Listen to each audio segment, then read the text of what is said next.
Cette semaine, on va se parler de truites grises en saison estivale, l'été, juillet à août. Bon, c'est des périodes qu'habituellement, c'est moins bon, hein? On a de la misère à prendre ces poissons-là, ils sont rendus creux, ils sont amorphes.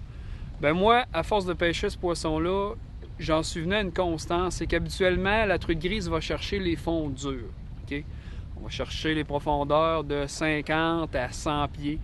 Et puis lorsque le sonar va me révéler que mon fond est dur, que c'est jaune, ou encore si vous avez des écrans en noir et blanc, si le fond est mince et blanc, ça veut dire que c'est dur.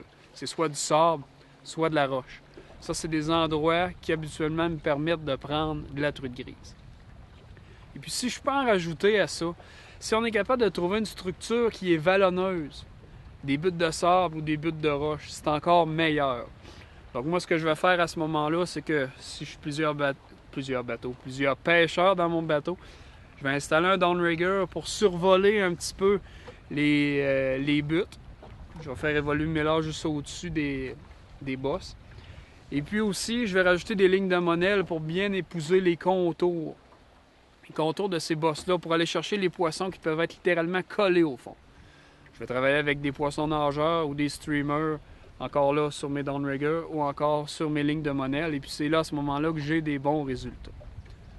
Donc voilà, si jamais vous avez un petit peu plus de misère en juillet et en août, visez les fonds durs de sable ou encore de roche. Ça va être productif. Bonne pêche.